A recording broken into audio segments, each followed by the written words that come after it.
Hi friends, ఇప్పటివరకు మనం ఈ గ్రౌండ్ ఎర్తింగ్స్ టైప్స్ ఏంటి, అవి ఎలా చేస్తారు, వాటి యూజ్ ఏంటి, వీటి గురించి మాట్లాడుకున్నాం. కానీ ఫీల్డ్లో ఎక్విప్మెంట్ ఎర్తింగ్ ఎలా ఉంటుంది, దాని యూజ్ ఏంటి ఫిజికల్గా చూద్దాం. ఇక్కడ చూడండి, ఒక కామన్ బస్ బార్ ఉంది.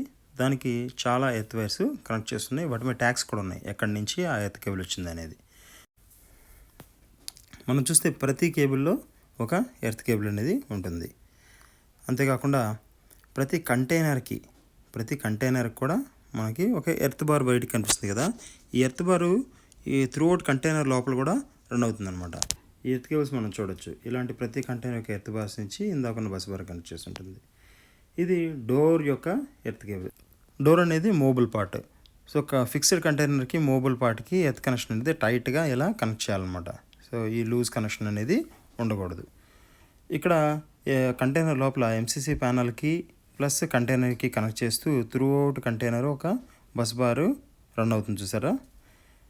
ఇది మనకు బయట ఇందాక చూసిన ఎర్త్ బార్ అనమాట. ఇది ఒక హెచ్వి బ్రేకర్. ఈ బ్రేకర్లో కూడా మనం ఎర్త్ సింబల్స్ చూడొచ్చు. దాని గురించి వేరే ఎపిసోడ్లో క్లియర్గా చెప్పుకుందాం. ఇది చూసారు కదా, air conditioner, switch boards, fire systems, throughout MCC panels అన్నింటిలో ఎర్త్ కనెక్షన్స్ ఉంటాయి. ఇక్కడ చూసారు కదా, ఇది ఎర్త్ లీకేజ్ రిలేస్. ప్రతి బ్రేకర్కి ఒక ఎర్త్ లీకేజ్ రిలే కనెక్ట్ చేశారు. నాట్ ఓన్లీ బ్రేకర్, ప్రతి ప్యానల్లో ప్రతి మెటాలిక్ పార్ట్కి ఎర్త్ కనెక్షన్ అనేది కంటిన్యూటీ ఉంటుంది. ప్రతి కేబుల్కి ఒక ఎర్త్ వైర్ అనేది ఉంటుంది. ఇక్కడ చూడొచ్చు మీరు, మెటాలిక్ ల్యాండ్స్ యూజ్ చేశారు. అంతేకాకుండా ఈ ఎర్త్ వైర్స్ మనకి ప్రతి క్యాబినెట్ నుంచి త్రూఅవుట్ సైట్ రన్ అవుతున్నాయి. అవి ఇలా ఒక బస్ బార్ త్రూ కంబైండ్ అవుతున్నాయి. ఇక్కడ చూసారు కదా, స్టెయిర్ కేసు, అడిషనల్ స్టెయిర్ కేస్కి ఫిక్స్డ్ పార్ట్ కూడా ఎర్త్ కనెక్షన్ అనేది ఇచ్చారు. ఇది కంటైనర్ ఎర్తింగ్. ఇది ట్రాన్స్ఫార్మర్ యొక్క కంటైనర్ అనమాట. ఓకే, సో ఇక్కడ మనం ప్యానల్ లోపల చూసినా కూడా మనకి ఒక ఎర్త్ బార్ అనేది త్రూఅవుట్ ప్యానల్ రన్ అవుతూనే ఉంటుంది. Even control transformers, neutral connections కూడా ఎర్త్ చేయబడ్డాయి.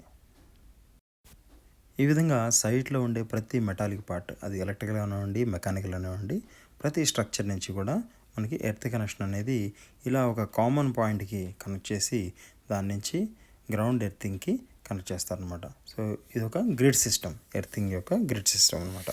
సో ప్రతి earth connection, electrical earthing, mechanical earthing, transformers, containers, అన్ని ఎర్త్ కనెక్షన్స్కి కనెక్టివిటీ అనేది చాలా ఇంపార్టెంట్. ఎక్కడా కూడా కనెక్టివిటీ మిస్ అవ్వకూడదు. ఇవి మొత్తం మనకి గ్రౌండ్ ఎర్త్ పిట్స్కి కనెక్ట్ చేస్తాం. అండ్ ఆ